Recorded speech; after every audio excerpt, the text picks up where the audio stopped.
बिस्मिल्लाहिर्रहमानिर्रहीम। मुझे पूरी उम्मीद है कि आपको आज का लेक्चर देखने के बाद फिलॉसफी के बारे में मुकम्मल समझ आ जाएगी। चलते हैं टॉपिक की तरफ। What is philosophy. यहाँ आपको यह पता होना चाहिए कि फिलॉसफी दुनिया में सबसे पुराना सब्जेक्ट है, बल्कि आप यूं कह सकते हैं कि सबसे पहले एक ही सब्जेक्ट हुआ करता था जिसको फिलॉसफी कहते हैं। तमाम चीज़ें इसी सब्जेक्ट इसी फिलॉसफी में पढ़ी जाती थी। फिर दुनिया जब तरक्की की तरफ बढ़ी तो अलग अलग सब्जेक्ट बन गए, फिलॉसफी से टूटकर मुख्तलिफ सब्जेक्ट्स बने। Physics, maths, science, arts, chemistry, language, ये तमाम सब्जेक्ट्स इसी फिलॉसफी से अलग होकर अलग अलग सब्जेक्ट्स बन गए और फिलॉसफी खुद भी इनसे अलग होकर एक अलग सब्जेक्ट बन गया।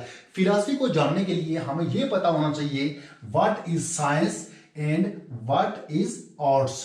What is science? साइंस क्या है? Knowledge obtain through experiments and observation is called science. तजर्बात और मशाहिदात से हासिल होने वाला इल्म साइंस कहलाता है। तजर्बात क्या होते हैं? जब हम किसी लैब के अंदर कंट्रोल्ड इन्वायरमेंट में इंडिपेंडेंट वेरिएबल को मैनिपुलेट करते हैं और डिपेंडेंट वेरिएबल का बिहेवियर चेक किया जाता है और किसी काम को किसी चीज़ को साबित किया जाता है। ऑब्जर्वेशन में भी किसी काम को किसी चीज़ को साबित किया जाता है, उसके बाद रूल्स बन जाते हैं, कानून बन जाता है। इसी चीज़ को साइंस कहा जाता है।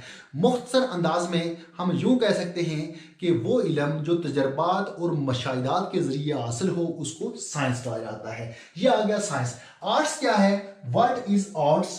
अपने एहसास, अपने जज्बात, अपने ख्यालात को फिजिकली बयान करना, डिस्क्राइब करना आर्ट्स कहलाता है। जैसे किसी के जहन में कोई ख्याल आ रहा हो, वो उस ख्याल के मुताबिक कोई कहानी लिख दे, ये भी एक आर्ट है। या किसी के जहन में कोई मकान हो, कोई नक्शा हो, वो उसको पेपर पर ड्रा करे या उस जैसा मकान बनाए, ये भी एक आर्ट है।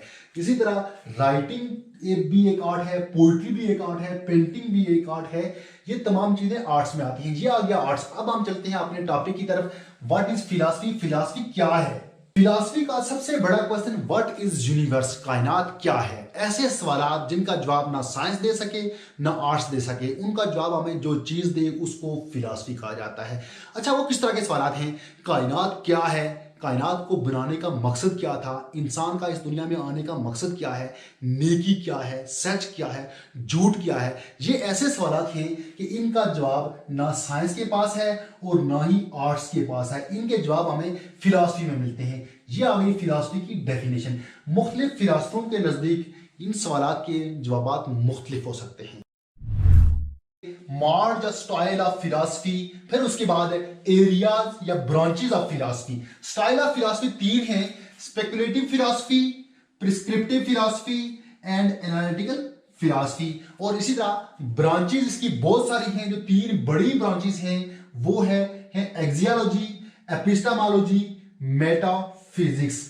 ब्रांचेस और स्टाइल को समझने से पहले हमें यह पता होना चाहिए कि ब्रांच और स्टाइल में डिफरेंस क्या है। Divide something into parts, every part is called branch. इसका मतलब यह हुआ कि जब हम किसी चीज को छोटे छोटे पार्ट्स में डिवाइड करते हैं और उसका हर एक पार्ट उस चीज की खुसूसियत को जाहिर करे तो उसको ब्रांच कहा जाता है। जैसे दरख्त की बहुत सारी ब्रांचेस होती हैं, बहुत सारी शाखें होती हैं। हर एक शाख उसके तने जैसी होती है, वो तमाम शाखें उसके तने से निकली होती हैं। फर्क इतना होता है कि तना मोटा होता है और शाखें बारीक होती हैं, मगर उनकी खुसूसियत सेम होती है, एक जैसी होती है। यह आ गई ब्रांच। स्टाइल किसको कहा जाता है? डिजाइन और मेक इनटू पर्टिकुलर फॉर्म। किसी चीज को बयान करना, डिजाइन करना, परफॉर्म करने के मुख्तलिफ तरीके स्टाइल कहलाते हैं। मसलन एक ऑथर अपनी बुक को पब्लिश करता है तो उसमें जो कंटेंट होता है उस कंटेंट को वो मुख्तलिफ स्टाइल ले सकता है। राइटिंग का स्टाइल, पेज का स्टाइल, मुख्तलिफ तरह के स्टाइल यूज करके अपनी बुक को पब्लिश कर सकता है। ये आ गया स्टाइल। अब हम समझेंगे स्टाइल्स ऑफ फिलॉसफी किसको कहा जाता है, कौन कौन सी हैं। सबसे पहले है स्पेकुलेटिव फिलॉसफी।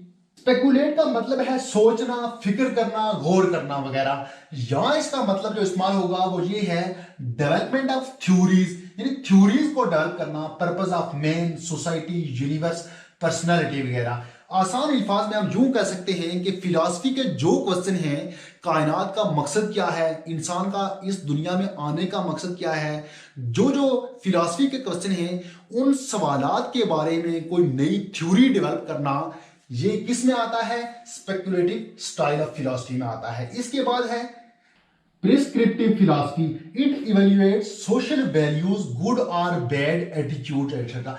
ये फिलॉसफी, ये स्टाइल सोशल वैल्यूज का जायजा लेती है। जो वैल्यूज ऑलरेडी मौजूद हों उनका जायजा लिया जाता है, उनको इवेल्युएट्स करती है, क्या अच्छा है क्या बुरा है। जो वैल्यूज अच्छी हों उनको आगे मुंतकिल होना चाहिए, जो अच्छी नहीं है उनको रिमूव होना चाहिए। इसके बाद नंबर 3 है एनालिटिकल फिलॉसफी या analytical style of philosophy.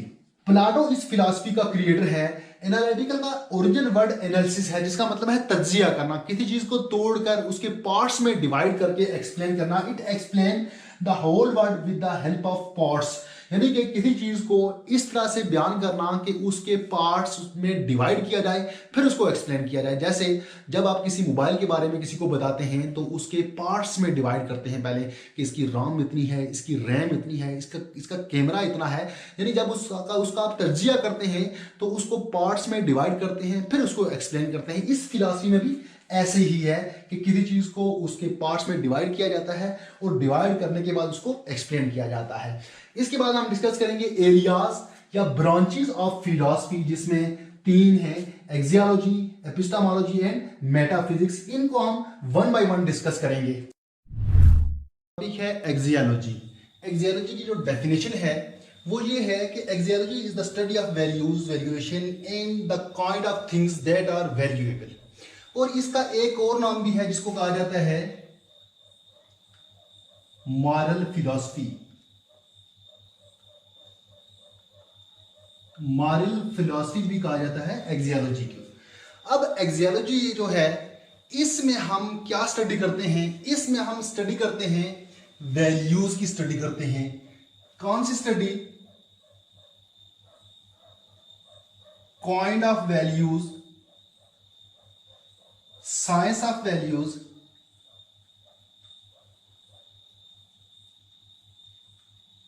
And nature of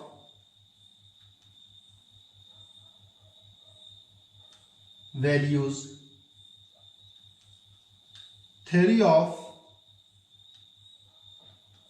values.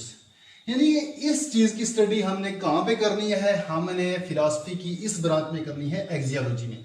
अब इसके बाद जो सबसे पहला क्वेश्चन जहां क्रिएट होता है वो होता है व्हाट इज वैल्यू।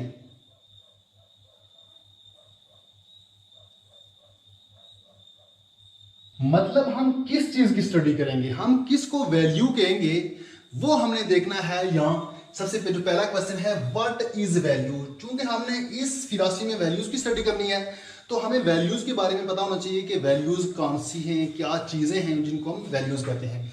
इसमें वैल्यूज की जो डेफिनेशन है वो ये है, वैल्यूज असल में गाइडिंग प्रिंसिपल को कहते हैं। गाइडिंग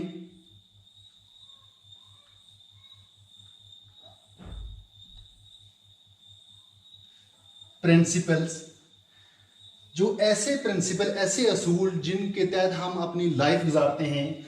उसके बाद समथिंग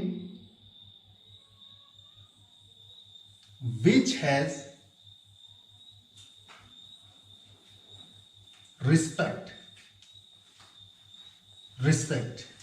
समथिंग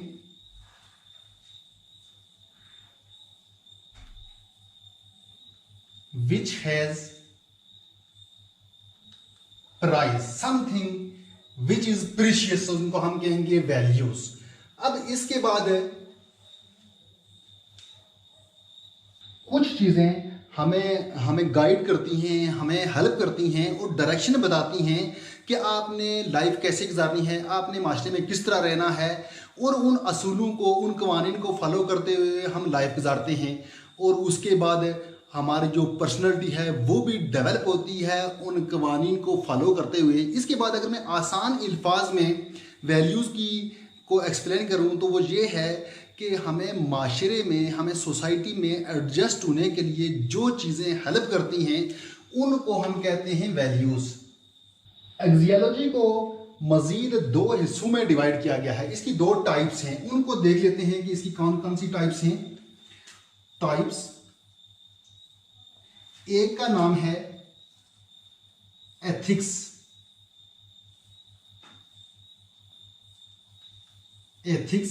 और दूसरी एस्थेटिक्स। जब हम स्टडी करेंगे what is good in human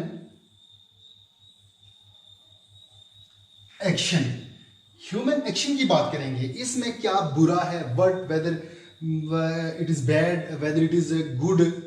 जब हम कोई एक्टिविटी करेंगे, जब हम कोई काम करेंगे तो वो अच्छा भी हो सकता है, वो बुरा भी हो सकता है। हम एक क्राइटेरिया सेट कर देंगे कि कौन सी एक्टिविटी को हम बुरा कहेंगे, कौन सी एक्टिविटी को हम गुड कहेंगे। जब गुड और बैड का चक्कर आएगा, जब इस तरह की हम स्टडी करेंगे ह्यूमन एक्शन में, तो वो स्टडी होगी एथिक्स में। इसी तरह जब हम एस्थेटिक की बात करेंगे, when we apply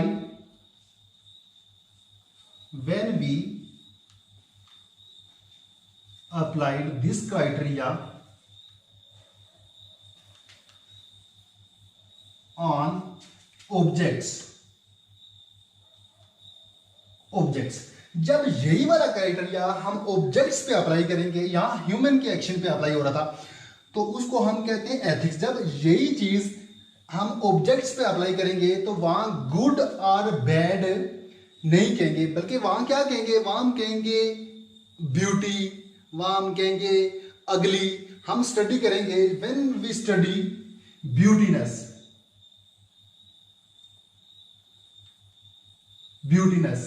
when we study ugliness in objects. जब ऑब्जेक्ट्स की बात होगी तो वहां क्या स्टडी होगी, उसकी ब्यूटी की बात होगी, उसकी अगलीनेस की बात होगी। और इसी तरह हम आर्ट की बात करेंगे, इसकी आर्ट किस तरह की है। तो इन चीजों की जब स्टडी होगी तो वो एस्थेटिक में होगी। और जब ह्यूमन एक्शन की बात करेंगे, व्हाट इज गुड और बैड इन ह्यूमन एक्शन, तो वो हम एथिक्स में स्टडी करेंगे। इन दोनों में डिफरेंस ये है कि ये ह्यूमन एक्शन पे इसकी स्टडी होती है एथिक्स में, और एस्थेटिक में जब हम काम करेंगे, जब हम स्टडी करेंगे, तो वो ऑब्जेक्ट्स की स्टडी होती है। और उस ऑब्जेक्ट को हम कहेंगे उसको गुड और बैड नहीं, बल्कि उसको हम कहेंगे उसके आर्ट की बात करेंगे, उसकी ब्यूटी की बात करेंगे, उसकी अगली की बात करेंगे। एपिस्टेमोलॉजी क्या है? Epistemology deals with the theory of problem of knowledge questions such as how to get knowledge, how does a man know that is real, what are the sources of knowledge. Epistemology में इस तरह के question किए जाते हैं कि knowledge क्या है, हम उसको कैसे हासिल करते हैं, और इन चीज़ों के बारे में हम आज की वीडियो में डिस्कस करेंगे। और जो सबसे इंपॉर्टेंट टॉपिक है, इंपॉर्टेंट क्वेश्चन है, वो है how to get the knowledge, knowledge को कैसे हासिल करते हैं। अब नॉलेज क्या है? जब हम नॉलेज की बात करते हैं तो नॉलेज परसेप्शन से थोड़ी सी आगे वाली स्टेज है। उसमें आप उसको प्रिडिक्शन कह सकते हैं, उसको एक्सपीरियंस कह सकते हैं। जब प्रिडिक्शन के जरिए, एक्सपीरियंस के जरिए आपको किसी बात का पता चलता है तो उसको नॉलेज कहा जाता है। और नॉलेज पे पूरा बिलीफ होना चाहिए, पूरा यकीन होना चाहिए। नॉलेज का जो बुनियादी कंपोनेंट है वो यकीन है। अब यकीन किस तरह से होगा? यकीन आएगा थ्रू एक्सपीरियंस। और बालों का ऐसा भी होता है कि एक्सपीरियंस के बगैर भी यकीन आ जाता है। इसमें तीन चीज़ें हैं यकीन तक पहुंचने के लिए। जो सबसे पहली है वो है एक्सपीरियंस।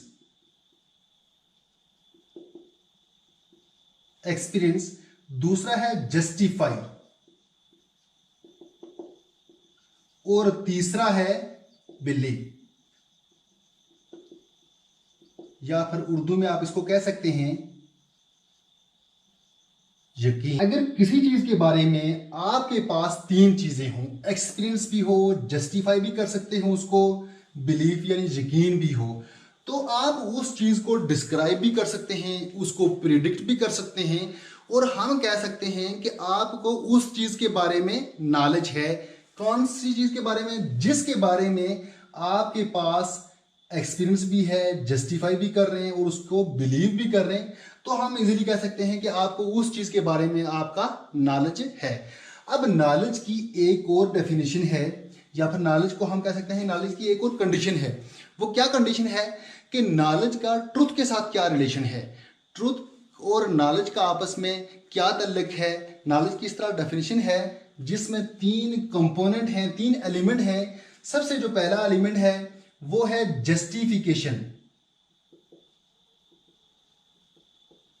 फिर दूसरा जो एलिमेंट है उसका नाम है ट्रुथ,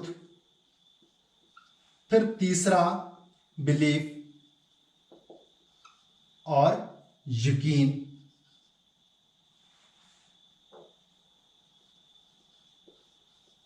आपका नॉलेज जस्टिफाई नहीं होता तो उसको आप नॉलेज नहीं कह सकते। जैसे कि इम्तिहान में जाके आप कोई तुक्का लगा के आ जाते हैं और वो ठीक भी हो जाए और ऐसे लगे कि जैसे आपको इसके बारे में पता था, तो इसको हम नॉलेज नहीं कह सकते। इसको नॉलेज कहना दुरुस्त नहीं होगा। नॉलेज के लिए जस्टिफिकेशन का होना जरूरी है, ट्रूथ उसके साथ, उसका ट्रूथ के साथ रिलेशन होना चाहिए, बिलीफ उसका, उस पर आपको यकीन होना चाहिए, तब जाके उसको हम नॉलेज कहेंगे।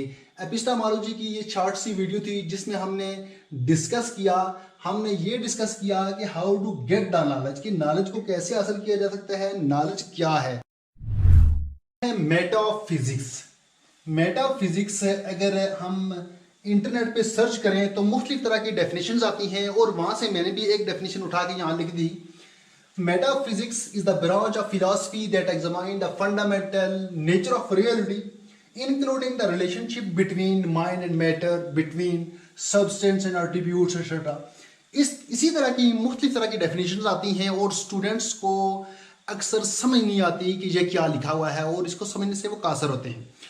आज हम इसी टॉपिक को आसान ज़बान में समझने की कोशिश करेंगे और जो मेटाफिजिक्स है ये टोटली डील करती है रियलिटी पे। अब हम देखेंगे कि रियलिटी क्या है और इस वर्ड पे क्या इसका मानी क्या है और इसमें मेटाफिजिक्स और इसका क्या चक्कर है। अब इससे पहले मैं आपको ये बता दूं कि metaphysics in philosophy deals with reality, ये रियलिटी पे डील करती है और मेटाफिजिक्स को हम ऑन्टोलॉजी भी कहते हैं। Ontology also known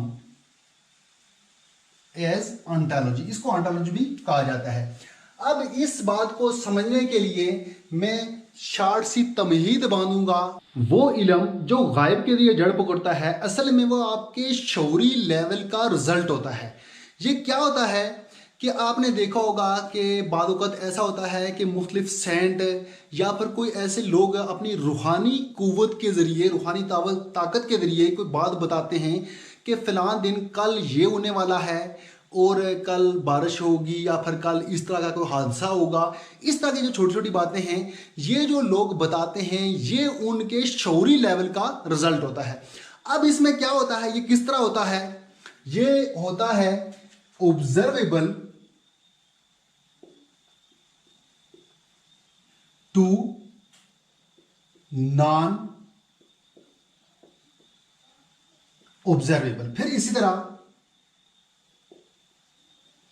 noun to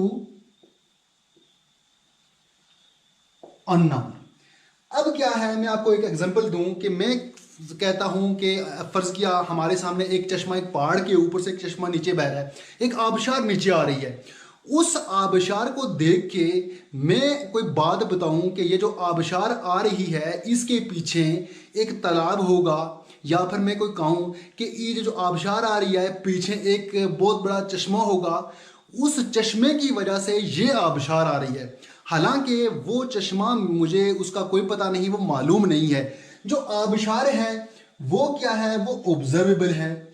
उसको ऑब्जर्व करने के बाद मैं किधर गया, नॉन ऑब्जर्वेबल की तरफ। यानी कि मैंने बताया कि वहाँ एक चश्मा होगा या फिर आबशार हमारे लिए वो नाउन है, वो मालूम है।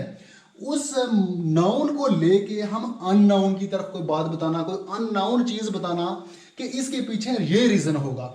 जब इस तरह की बात आएगी तो इस तरह की बात मानने से पहले यह है कि जब कोई हम चीज़ मानते हैं, बिना देखे मानना तो दुरुस्त हो सकता है, बिना समझे मानना दुरुस्त नहीं है। जब हम बिना समझे मानेंगे तो वो हमारे शऊरी लेवल का रिजल्ट नहीं होगा, बल्कि उसमें हमने अपने शऊर का इस्तेमाल नहीं किया। हाँ, अगर हम बिना समझे हम समझ के मानेंगे तो उसको हम कह सकते हैं कि हमारे शऊरी लेवल का रिजल्ट है। अब इसमें हम आगे चलते हैं कि जो वर्ड है रियलिटी, ये वर्ड क्या है और ये क्यों कहा जाता है कि metaphysics in philosophy deals with reality. अब डील्स विद जो रियलिटी है, असल में जो मेटाफिजिक्स है, मेटाफिजिक्स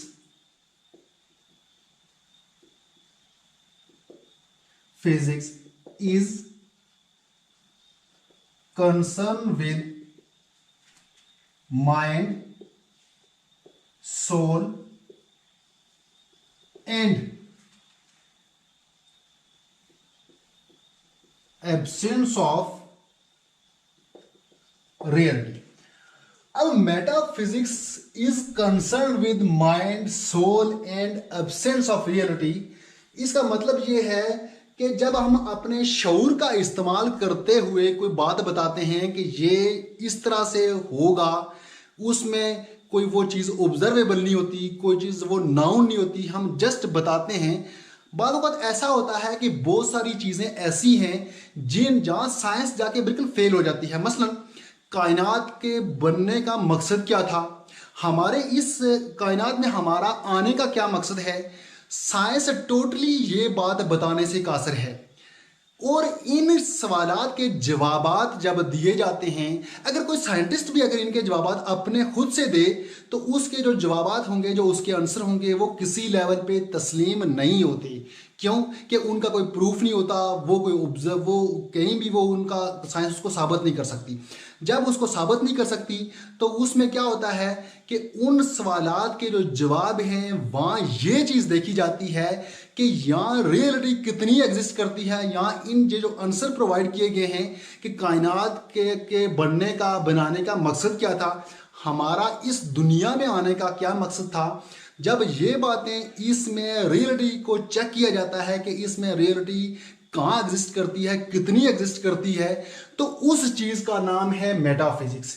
जब इन सवालात के हम जवाबात देते हैं तो फिर ये सबसे जो बड़ा क्वेश्चन पैदा होता है वो ये होता है कि यहाँ रियलिटी कितनी एग्जिस्ट है, व्हाट इज रियलिटी, रियलिटी कहाँ है, तो उस चीज़ का नाम है metaphysics. Metaphysics in philosophy deals with reality, कि ये रियलिटी पे डील्स करती है कि जो हमने जवाबात दिए वो किस हद तक दुरुस्त हैं, वो दुरुस्त हैं या नहीं है। ये सबसे बड़ा क्वेश्चन है मेटाफिजिक्स का। क्लासिफिकेशन ऑफ फिलॉसफी, क्लासिफिकेशन का मतलब है जमात बंदी, सफ बंदी, तरतीब वगैरह, यानी फिलॉसफी की क्लासिफिकेशन, फिलॉसफी की जमात बंदी। उसके बाद है philosophy. Philosophy, what is philosophy, इस पर हमारा एक लेक्चर मौजूद है। आज हम डिस्कस करेंगे क्लासिफिकेशन ऑफ फिलॉसफी। आज के दौर में फिलॉसफी को दो हिस्सों में तकसीम किया जाता है, एक को कहा जाता है एंशिएंट फिलॉसफी और दूसरी को कहा जाता है मॉडर्न फिलॉसफी। एंशिएंट का मतलब है पुराना, कदीम, जो चीज़ बहुत पुरानी हो उसको एंशिएंट कहा जाता है, कदीम। इसी तरह इसका नाम क्लासिकल भी है। क्लासिकल उस चीज़ को कहा जाता है जो बहुत पुरानी चीज़ हो, उसको क्लासिकल कहा जाता है। जैसे आपने सुना होगा क्लासिकल सॉन्ग, जो सॉन्ग बहुत पुराने होते हैं उनको क्लासिकल सॉन्ग या फिर क्लासिकल म्यूजिक कहा जाता है। और इसी तरह ट्रेडिशनल यानी रवायती फिलॉसफी भी कहा जाता है। ये जो फिलॉसफी है नेचुरलिज्म, आइडियलिज्म, रियलिज्म, ये तकरीबन कबल मसीह 3000, 4000, 5000 साल पुरानी फिलॉसफीज हैं, इसलिए इसको क्लासिकल या फिर एंशिएंट फिलॉसफी कहा जाता है, यानी पुरानी फिलॉसफी। उसके बाद है मॉडर्न फिलॉसफी। मॉडर्न का मतलब है नया, जदीद। ये जो फिलॉसफी है ये इस सेंचुरी की है या फिर इसी के करीब तरीन है, इसलिए इसको मॉडर्न फिलॉसफी कहा जाता है। ये आ गई फिलॉसफी की क्लासिफिकेशन। आइडियलिज्म दो वर्ड का मजमुआ है, एक है आइडिया और दूसरा है इज्म। एल का इजाफा इसमें बाद में किया गया और यूं ये वर्ड बन गया आइडियलिज्म। आइडियलिज्म प्लाटो ने मुतारफ करवाया। इनके मुताबिक हम आइडियाज़ को लेके चलते हैं। दुनिया में हमें जो भी चीज़ें दिखती हैं, जिनको हम छू सकते हैं, जिनको हम टच कर सकते हैं, यानी मटेरियल वर्ल्ड जो भी है, इसके पीछे कोई ना कोई स्पिरिचुअल फोर्स है जिसकी वजह से ये चीज़ें कायम और दायम हैं। ये आ गया आइडियलिज्म। अब हम इसके देखेंगे फंडामेंटल प्रिंसिपल। फंडामेंटल प्रिंसिपल इसके क्या है कि based on ideas and values. इसके जो प्रिंसिपल है वो है कि ये बेस करती है आइडियाज पे, वैल्यूज पे, ये रूहानियत को मानती है। इनके नजदीक ये जो मटेरियल वर्ल्ड है ये कुछ भी नहीं है। Body is false and soul is true. यानी बॉडी चूंकि ये एक मेटेरियल है, ये एक मैटर है, इसको हम छू सकते हैं, इसको टच कर सकते हैं, इनके नजदीक इसकी कोई हैसियत नहीं है, जबकि सोल जो है वो असल चीज है, वो इंपॉर्टेंट है। यहाँ material world is mortal and values are important. यानी कि मेटेरियल वर्ल्ड, जो चीजें हमें दिखती हैं, जिनको हम टच कर सकते हैं, छू सकते हैं, ये फानी हो जानी है, इनको खत्म हो जाना है, जबकि जो वैल्यूज हैं इनको अहमियत दी गई है इसमें। Mind and spirit are essential. यानी कि माइंड और जो रूहानियत है ये बहुत लाजमी चीजें हैं इनके मुताबिक। ये आ गए फंडामेंटल प्रिंसिपल। अब है इसका प्रिंसिपल्स ऑफ एजुकेशन, यानी एजुकेशन में इसके क्या रूल्स हैं। Based of education is spiritual, यानी कि एजुकेशन की जो बुनियाद है वो रूहानियत पे होनी चाहिए। फोकस ऑन ब्रेन स्टॉर्मिंग, यानी कि हम फोकस करती है तख्लीकी सलाहियतों पे फोकस करती है कि हमारे जो ब्रेन की, हमारी दिमाग की जो तख्लीकी सलाहियतें हैं वो उजागर हों।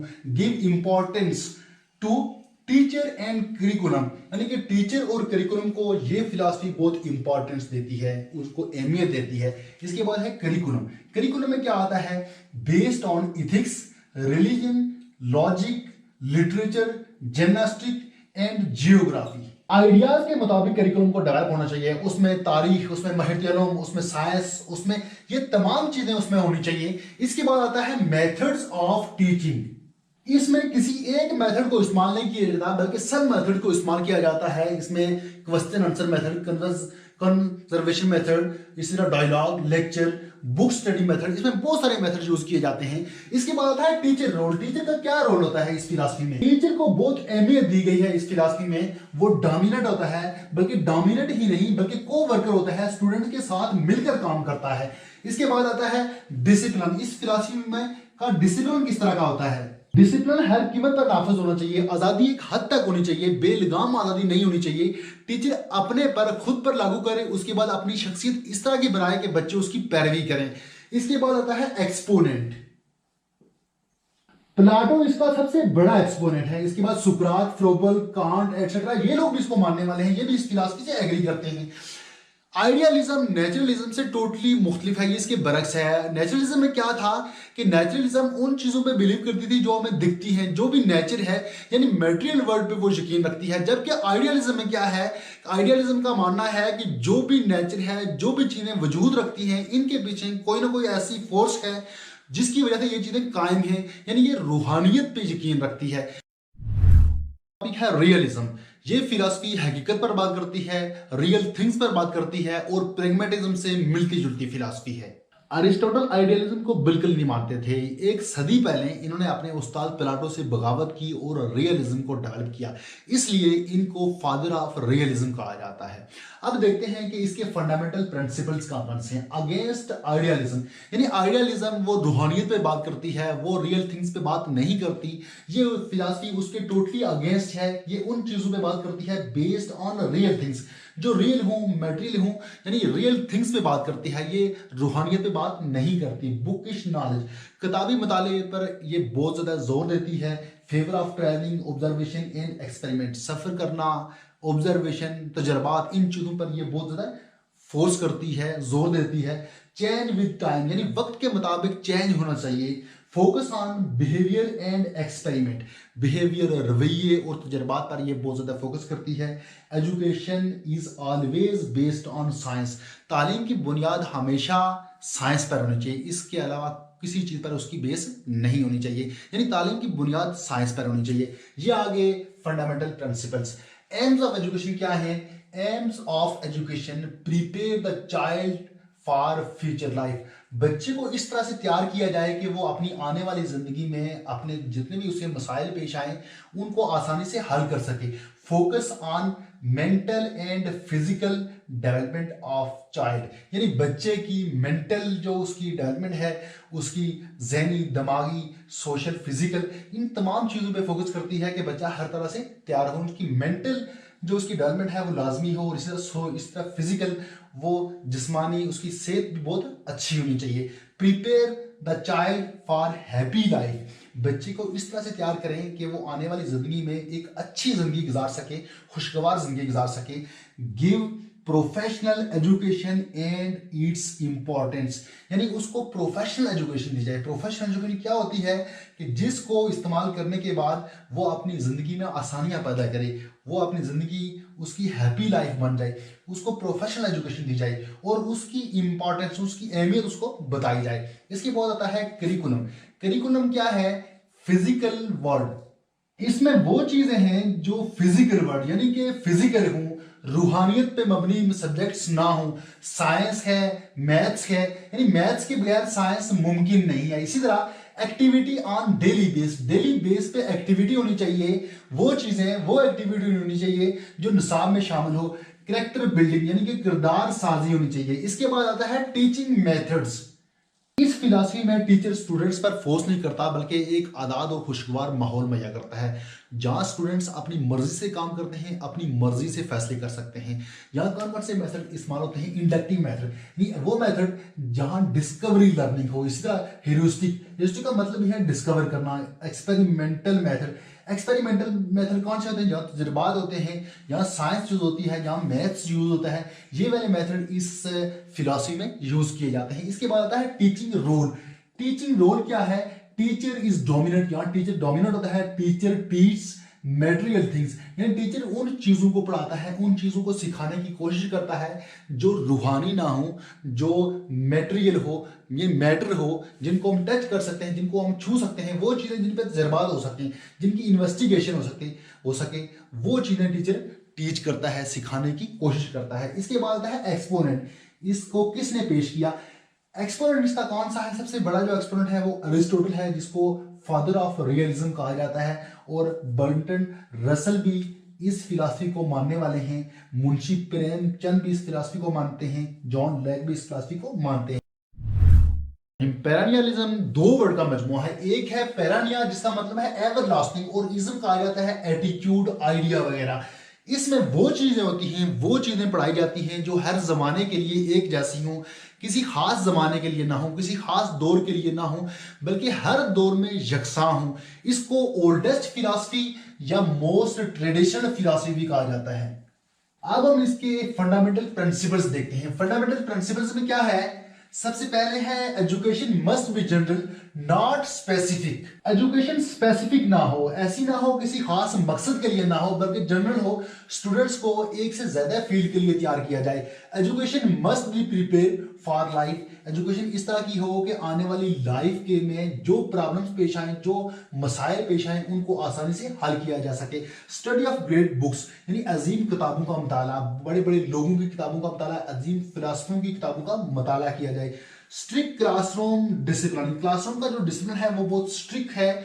इस फिलॉसफी में उसके जो रूल्स हैं क्लासरूम के वो बहुत स्ट्रिक्ट रूल्स हैं। फोकस ऑन ओल्ड थिंग, पुरानी चीजों पे फोकस किया जाता है इस फिलॉसफी में, अक्कर अगेन एंड अगेन, जो बार बार रिपीट होती हैं। इसके बाद है education is constant. Education constant है, चेंज नहीं होती। लाइक ह्यूमन नेचर, जिस तरह के इंसान की नेचर पैदाइश से लास्ट डेथ तक एक जैसी रहती है, वो कभी चेंज नहीं होती, इसी तरह एजुकेशन भी चेंज नहीं होती, ये कांस्टेंट है। इनफ्लेक्सिबल फिलॉसफी, इस फिलॉसफी में लचक नहीं है और ये इनफ्लेक्सिबल फिलॉसफी है। इसके बाद आता है करिकुलम। करिकुलम किस तरह का है? इसमें वही बात है कि रीडिंग ग्रेट बुक्स, किताबों का मुताला करना, अच्छी किताबों का, अजीम बुक्स का मुताला किया जाए। Mathematics, science, music, social studies और एसेंशियल सब्जेक्ट्स, ये जो सब्जेक्ट्स हैं ये बहुत जरूरी है इस फिलॉसफी के मुताबिक। इसके बाद आता है टीचिंग मेथड्स। टीचिंग मेथड्स किस तरह के हैं? इसमें use different methods as per situation, यानी मौके, हालात और इन्वायरमेंट के मुताबिक जो मेथड बेहतर हो उसी मेथड को इसमें यूज किया जाना चाहिए। उसके बाद आता है teacher role. Teacher centred approach, यानी ये जो अप्रोच है ये टीचर सेंटर्ड है। टीचर इसमें डोमिनेट होता है। Teacher teach ideas which are constant. इसका क्या मतलब है? यानी टीचर वो चीजें सिखाएगा जो कांस्टेंट हो, जो चेंज नहीं होते, वो ख्याल, वो आइडियाज सिखाएगा जो चेंज ना हो। मसलन टीचर सिखाएगा कि जमीन सूर्य के गिर्द घूमती है, जमीन गोल है, हमेशा सच बोलो। ये चीजें यूनिवर्सल हैं, ये कभी चेंज नहीं होती। जो चीज, ये वो चीजें हैं जो अक्कर अगेन एंड अगेन, इस तरह की चीजें टीचर इनको स्टूडेंट्स को बताएगा जो चेंज नहीं होती। ये आ गया टीचर का रोल। इसके बाद आता है एक्सपोनेंट। एक्सपोनेंट कौन कौन से इसके? मॉर्शियन, अडलर, हार्चिन, ये इसके बड़े एक्सपोनेंट हैं। नेचुरलिज्म दो अल्फाज से जुड़कर बना है, नेचर और इज्म। नेचुरलिज्म इसकी मॉडिफाइड फॉर्म है। इनके मुताबिक, इस फिलॉसफी के मुताबिक, हर एक चीज नेचर से आती है और वापस नेचर की तरफ चली जाती है। यह फिलॉसफी रूहानियत के बरक्स है। इनके मुताबिक रूहानियत कोई चीज नहीं है, बल्कि इनके मुताबिक हर एक चीज जो हमें दिखती है, जो अपना मादी वजूद रखती है, वही सब कुछ है। यानी जिन चीजों को हम टच कर सकते हैं, जिन चीजों को हम छू सकते हैं, वही सब कुछ है, और इसके अलावा बाकी कुछ भी नहीं है। इसके अलावा इंसान को जो प्रॉब्लम्स होते हैं वो भी नेचर की वजह से होते हैं, वो भी उन चीजों की वजह से होते हैं जो अपना मादी वजूद रखते हैं। ये आ गया नेचुरलिज्म। अब हम देखेंगे कि इसके फंडामेंटल प्रिंसिपल्स कौन कौन से हैं। फंडामेंटल प्रिंसिपल में सबसे जो पहला पॉइंट है वो हमने लिखा हुआ है, it is a monastic concept. Monastic का मतलब है वहदत परस्त, किसी एक चीज को मानना। यानी इनके मुताबिक, इन फिलॉसफी के मुताबिक सब कुछ नेचर है, सब कुछ वही है जो हमें दिखता है, जिसको हम छू सकते हैं, जिसको हम टच कर सकते हैं। बस एक ही चीज है, ये एक ही चीज पे यकीन रखते हैं। इनका मानना है कि बाकी कुछ भी नहीं है। जैसे हम लोग अल्लाह पे ईमान रखते हैं, उसके बाद रसूलों पे ईमान रखते हैं, फरिश्तों पे ईमान रखते हैं, हमारा यकीन है फरिश्ते भी हैं जिनको हम देख नहीं सकते, जिनसे हम बोल नहीं सकते। उसके बाद जिन्नात हैं जो हमें नजर नहीं आते, हम उनसे बातें नहीं कर सकते, फिर भी हमारा यकीन है। हमारा यकीन बहुत सारी चीजों पे, मगर इनका जो कॉन्सेप्ट है, इनका यकीन मोनेस्टिक कॉन्सेप्ट है। ये सिर्फ एक ही चीज पे यकीन रखते हैं, बाकी इसके अलावा कुछ भी नहीं है। उसके बाद ये है कि nature does not believe in God, ये खुदा को नहीं मानते, इनके नजदीक कोई खुदा नहीं है, बस सिर्फ और सिर्फ नेचर है। Nature is everything, there is no idea and supreme values. इनके मुताबिक कोई ख्याल, कोई वैल्यू सुप्रीम नहीं होती, क्योंकि ये रूहानियत पे के बरक्स हैं, तो ख्याल और आइडिया इसको मानते ही नहीं है। उसके बाद क्या है, मटेरियल वर्ल्ड, नेचर, प्रिंसिपल और सुप्रीम। वो जो रूल्स हैं, वो जो प्रिंसिपल हैं नेचर के, मटेरियल वर्ल्ड के, वो सुप्रीम है, बस उन्हीं को माना जाता है। ये आ गया फंडामेंटल प्रिंसिपल। इसके बाद है प्रिंसिपल्स ऑफ एजुकेशन, यानी एजुकेशन में इसके क्या प्रिंसिपल्स हैं। The centre of education should be around the children, यानी बच्चे की तालीम का मरकज बच्चे के गिर्द होना चाहिए। चाइल्ड सेंटर्ड एजुकेशन होनी चाहिए। Take care of child interest, बच्चे की दिलचस्पी का ख्याल रखा जाना चाहिए। अडॉप्ट द इन्वायरमेंट, माहौल में जो कुछ है उसको अडॉप्ट कर लेना चाहिए। Base of education should be on psychology, बच्चे की नफ्सियात के मुताबिक तालीम होनी चाहिए। इसके बाद आता है करिकुलम, इंसान की बुनियादी चीजें, प्यार, मोहब्बत, खौफ, नाराजगी, इन चीजों को मद्देनजर रखते हुए बच्चे की साइकोलॉजी के मुताबिक करिकुलम को डेवलप करना चाहिए। इसके अलावा खेल कूद, सैर और तफरीह पर फोकस करना चाहिए। बुनियादी सेहत, फिजिकल एजुकेशन की तालीम देनी चाहिए। उसके अलावा साथ साथ रियाजी, साइंस, माहिरती उलूम, लैंग्वेज की तालीम भी लाजमी होनी चाहिए। इस करिकुलम को, या इस फिलॉसफी में करिकुलम को तीन टाइप्स में, तीन हिस्सों में डिवाइड किया गया है। पहले हिस्से में वो बच्चे जिनकी एज 1 to 12 ईयर्स होती है। उसके बाद दूसरे लेवल में वो बच्चे जिनकी एज 12 to 15 ईयर्स, और तीसरे लेवल में वो बच्चे जिनकी एज 20 या फिर इससे अबव होती है। पहले हिस्से में क्या होता है, फॉर एज 1 to 12 ईयर्स, इस एज के बच्चे, इनके लिए ऐसा करिकुलम होना चाहिए कि इनको नेगेटिव एजुकेशन देनी चाहिए। Should be give negative education. Negative education कौन सी होती है, जिसमें रूल्स को फॉलो नहीं किया जाता। यानी क्या होता है, learning by wandering here and there, वो नेचर में वो घूम फिर के जो चीजें वो माशरे में, सोसाइटी में घूम फिर के जो सीखेंगे वो उनकी लर्निंग हो, उनको बाउंड ना किया जाए। इसको कहा जाता है नेगेटिव एजुकेशन। इन बच्चों के लिए कोई रूल्स, ज्यादा स्ट्रिक्ट रूल ना बनाए जाए। इसके बाद वो बच्चे जिनकी एज 12 to 15 ईयर्स हो, इन बच्चों को, यानी वो बच्चे जो 12 से 20 साल तक के होते हैं, उन बच्चों को फॉर्मल एजुकेशन दी जाए। फॉर्मल एजुकेशन कौन सी होती है, जो स्कूलों में, कॉलेजेस में, यूनिवर्सिटीज में दी जाती है। वो रूल्स को फॉलो करें। वहां एक सिस्टम होता है कि सिस्टम के तहत निजाम चल रहा होता है, क्लासेस होती हैं, पीरियड्स होते हैं, वहां रूल्स को फॉलो किया जाता है। इन बच्चों को फॉर्मल एजुकेशन दी जाती है। इसके बाद वो बच्चे जिनकी एज 20 साल या फिर इससे ज्यादा होती है, इन बच्चों को एक्सपीरियंस बेस्ड एजुकेशन दी जाए, यानी वो एजुकेशन दी जाए जिसका तजर्बा हो चुका हो। इनको फील्ड वर्क करवाया जाए, इनसे प्रैक्टिकल्स करवाया जाए। इसके बाद आता है टीचिंग मेथड्स ऑफ टीचिंग, को मुकम्मल आज़ादी दी जाए अपने मज़ामीन के इंतखाब में, अपनी तालीम हासिल करने में, यानी चाइल्ड इंटरेस्ट, डायरेक्ट एक्सपीरियंस। इसके अलावा ये फिलॉसफी फोकस करती है, जो मेथड तजवीज करती है, वो है learning by doing. Learning by doing. इसके बाद है टीचर रोल।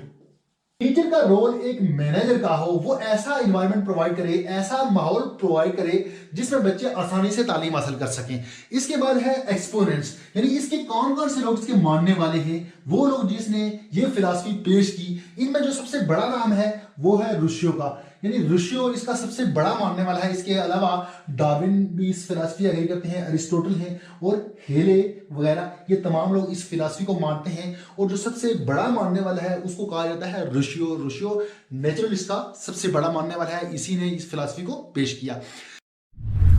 प्रैग्मेटिज्म एक अमेरिकन फिलॉसफी है। अमेरिका के लोगों ने अपने मसाइल और मुश्किलात को हल करने के लिए मुख्तलिफ तरह के तजर्बात किए और एक फिलॉसफी को डेवलप किया। प्रैग्मेटिज्म एक ग्रीक वर्ड है जिसका मतलब है एक्टिव, एफिशिएंट। इसके अलावा प्रैग्मा का मतलब प्रैक्टिकल है।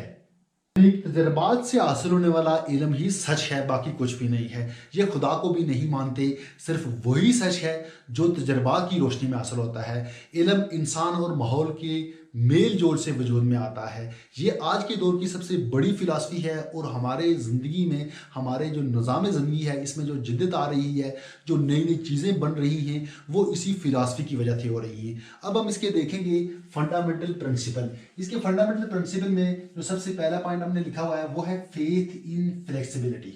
इस फिलॉसफी के मुताबिक किसी चीज़ पे यकीन रखना, ईमान रखना, उसको समझना, उसमें लचक होनी चाहिए। नो अल्टीमेट वैल्यूज, कोई भी वैल्यूज आखिरी नहीं होती, हतमी नहीं होती। Faith in democracy, values and ideas. इनके मुताबिक किसी की राय, किसी का ख्याल, आइडिया सच नहीं हो सकता, बल्कि जिस चीज पर ज्यादा राय कायम हो जाए उसी को सच माना जाएगा, वही दुरुस्त होगा। देयर इज नो गॉड, इनके मुताबिक गॉड है ही नहीं है, बल्कि जो हम प्रैक्टिकल करते हैं उससे जो हमें इल्म हासिल होता है वही सच है, सब कुछ वही है। इसके बाद आता है डेवलपमेंट अकॉर्डिंग टू एनवायरनमेंट, यानी माहौल के मुताबिक डेवलपमेंट होनी चाहिए। अब हम देखेंगे principles of education. Focus on experience and activity, बच्चे को सिर्फ किताबी कीड़ा ना बनाया जाए, बल्कि इस काबिल बनाया जाए कि रोजमर्रा जिंदगी में जो मसाइल पेश आए उनको आसानी से हल कर सके। ऑल अराउंड डेवलपमेंट, उसकी मुकम्मल डेवलपमेंट हो, सोशल एडजस्टमेंट, माशरे में, सोसाइटी में वो आराम से एडजस्ट हो जाए। इसके बाद है करिकुलम। करिकुलम इस फिलॉसफी के मुताबिक करिकुलम कैसा होना चाहिए? करिकुलम को इंसानी ज़रूरियात और इस्तेमाल के मुताबिक डेवलप होना चाहिए। रोजाना की बुनियाद पर एक्टिविटी हो जो निसाब में मौजूद हो। इसके अलावा लाजमी मज़ामीन, बाहर उलूम, साइंस, फल्कियात, वर्जिश वगैरह, ये तमाम चीज़ें होनी चाहिए। बच्चे की ओवरऑल डेवलपमेंट होनी चाहिए। इसके बाद आता है methods of teaching. Pragmatism philosophy किसी एक मेथड पर फोकस नहीं करती, बल्कि हालात और माहौल के मुताबिक मुख्तलिफ तरह के मेथड से यूज किए जाते हैं, जैसे learning by doing, problem solving method, project method, activity method, real life situation method. ये तमाम तरह के मेथड माहौल और सिचुएशन के मुताबिक यूज किए जाते हैं। इसके बाद आता है टीचर रोल। टीचर डोमिनेंट नहीं होता, बल्कि teacher he is a friend and a guide. वो उनका एक दोस्त बन जाता है, वो अपने स्टूडेंट्स का हेल्पर बन जाता है, उनका गाइड, उनका फ्रेंड बन के काम करता है। उसके बाद क्या है? Teacher encourage self education. Teacher बच्चों में खुद एतमादी पैदा करता है ताकि वो पढ़ने के लिए तैयार हों, आसानी से अपना काम कर सकें। इसके बाद आता है एक्सपोनेंट। इसके एक्सपोनेंट कौन कौन से? इसके exponent John Dewey, William James and Kilpatrick इसके मेन एक्सपोनेंट हैं। एग्जिस्टेंशियलिज्म। एग्जिस्टेंशियलिज्म का मतलब है एग्जिस्ट करना, प्रेजेंट होना, किसी चीज का वजूद। ये फिलॉसफी इंसान के वजूद और उसकी आज़ादी पर बहुत जोर देती है। इस फिलॉसफी के मुताबिक इंसान को आज़ादी होनी चाहिए, लेकिन वो आज़ादी बेलगाम नहीं होनी चाहिए, वो कंट्रोल्ड आज़ादी होनी चाहिए। इस फिलॉसफी में कायनात का मरकज इंसान ही है और ये फिलॉसफी इंसान के गिर्द घूमती है। इंसान के पास बहुत ज्यादा चॉइस होती है, वो इसका इंतखाब खुद करता है। कायनात में इंसान के अलावा तमाम मखलूक असूलों की पैरवी करती है, जबकि इंसान असूलों की पैरवी नहीं करता बल्कि असूल खुद बनाता है। वो तब्दीली का कायल है, वो तब्दीली चाहता है। तब्दीली सिर्फ तालीम के जरिए मुमकिन है, जिसके जरिए वो अपने अंदर झांक सकता है। इसके बाद हम देखते हैं कि फंडामेंटल प्रिंसिपल्स कौन कौन से हैं इस फिलॉसफी के। Modern, youngest and 20th philosophy. ये फिलॉसफी मॉडर्न है, जदीद फिलॉसफी है, यंगेस्ट और 20वीं सदी की फिलॉसफी है। एग्जिस्टेंस इज अल्टीमेट, किसी चीज का वजूद होना आखिरी बात है। सबसे बड़ी बात क्या है इस फिलॉसफी के मुताबिक? किसी चीज का वजूद, किसी चीज की प्रेजेंस, उस चीज का एग्जिस्ट करना। नो इनबॉर्न ह्यूमन नेचर, इंसान की जो नेचर है वो इनबॉर्न नहीं होती, उसको विरासत में नहीं मिलती, बल्कि वो माहौल से आती है, महरती रिलेशनशिप से डेवलप होती है, उसकी नेचर बनती है। Man is maker and master of culture. आदमी ही कल्चर को बनाता है, सकाफत को बनाता है, उसका मास्टर है। Freedom is ultimate value. आज़ादी अल्टीमेट आत्मी वैल्यू है, आखिरी वैल्यू है, ये सबसे बड़ी वैल्यू है इस फिलॉसफी के मुताबिक। Man can not be taught what the world is. आदमी को ये नहीं बताया जा सकता कि ये नहीं पढ़ाया जा सकता कि दुनिया क्या है। क्यों कि दुनिया क्या है इसके पीछे बहुत सारी लॉजिक है, बिग बिग थ्योरी है, वो बहुत सारी ऐसे सवारात हैं जो रूहानी हैं, जबकि ये फिलॉसफी रूहानियत के बरक्स है। इसके बाद है man is responsible for his doing.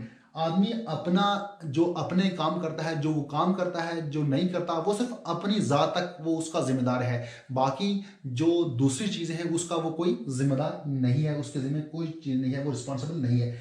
Education, home education is better than school. घर की तालीम स्कूल से बेहतर है इस फिलॉसफी के मुताबिक। इसके बाद है aims of education. Aims of education में क्या है? Education should help the individuals to make human. यानी एजुकेशन हर एक को इंसान बनाने के लिए उसकी हेल्प करे। इंसान क्या है?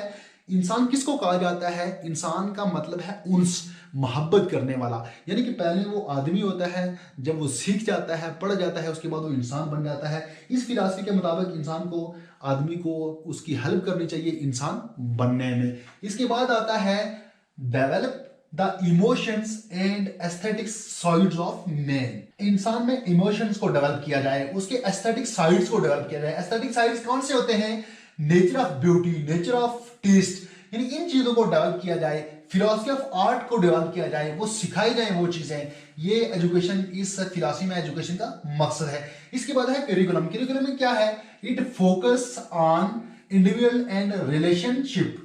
इस फिलॉसफी के मुताबिक महरती मसाइल पे बहुत ज्यादा फोकस किया जाता है और इसीलिए रिलेशनशिप पे भी बहुत ज्यादा फोकस किया जाता है। इम्फोसाइज ऑफ फ्रीडम, आजादी पे बहुत ज्यादा जोर दिया जाता है। इसके बाद है मेथड्स। इस फिलॉसफी के मुताबिक मेथड्स किस तरह के यूज किए जाते हैं? होम एजुकेशन, ये फिलॉसफी जिस तरह हमने पहले ही पढ़ा कि home education is better than school, कि जो घर की तालीम है वो तालीम बेहतर है स्कूल की तालीम से। चाइल्ड सेंटर्ड अप्रोच, यहाँ जो तालीम का मरकज है वो बच्चे के गिर्द घूमता है। इम्फोसाइज ऑन फ्रीडम, वही वाली बात है कि ये आज़ादी पे बहुत ज़्यादा जोर देती है। आज़ादी बेलगाम नहीं होनी चाहिए, बल्कि कंट्रोल्ड फ्रीडम होनी चाहिए। इसके बाद है टीचर रोल। टीचर का कैसा रोल होना चाहिए? टीचर बच्चों को ऐसा माहौल प्रोवाइड करे, ऐसा इन्वायरमेंट दे जहां वो अपनी मर्जी से इंतखाब कर सकें। इसके बाद है एक्सपोनेंट।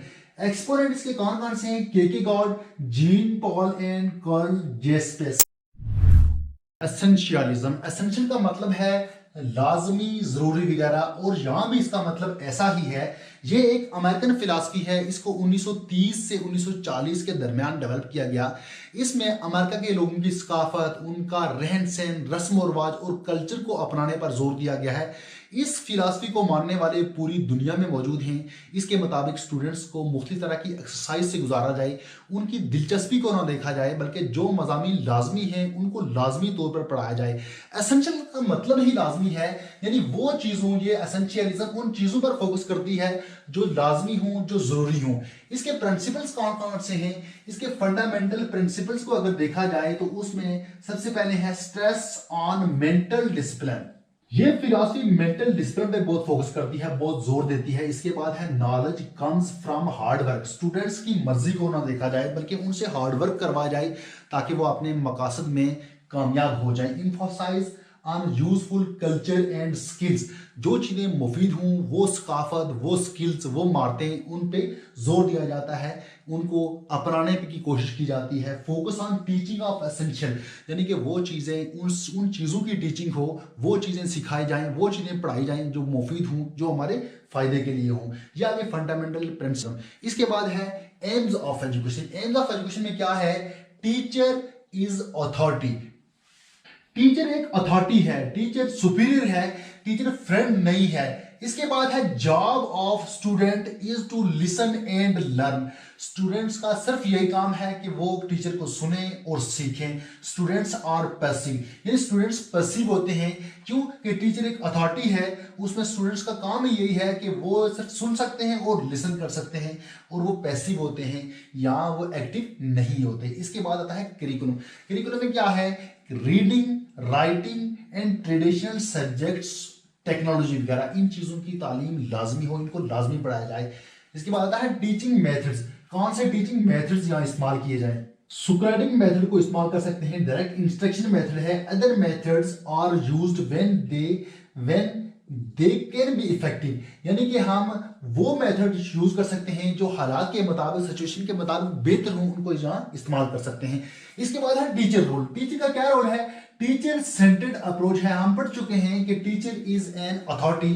टीचर एक अथॉरिटी है, तो इसका मतलब ये हुआ कि ये फिर टीचर सेंटर्ड अप्रोच हुआ। Direct focus on task, direct task पे फोकस करे। Import knowledge, import essential knowledge, यानी कि वो चीजें समझाए, वो चीजें सिखाने की कोशिश करे जो लाजमी हो, जो एसेंशियल हो। रिकंस्ट्रक्शनिज्म। रिकंस्ट्रक्शनिज्म का मतलब है दोबारा तामीर करना। एजुकेशन में हमने जो कुछ पढ़ा होता है उसको रिकंस्ट्रक्ट किया जाता है। क्यों? कि वक्त गुजरने के साथ उसमें तब्दीली नागजीर हो जाती है, उसमें बहुत सारी चीजें चेंज करनी होती हैं, इसलिए उसको दोबारा से रिकंस्ट्रक्ट किया जाता है। दुनिया में हर वक्त कुछ ना कुछ चलता रहता है, तब्दीलियां होती रहती हैं, और उन तब्दीलियों का असर हमारे निसाब पर पड़ता है, हमारे क्लासरूम में पड़ता है, और हमें अपना क्लासरूम, अपना करिकुलम, ये तमाम चीजें रिकंस्ट्रक्ट करनी होती हैं।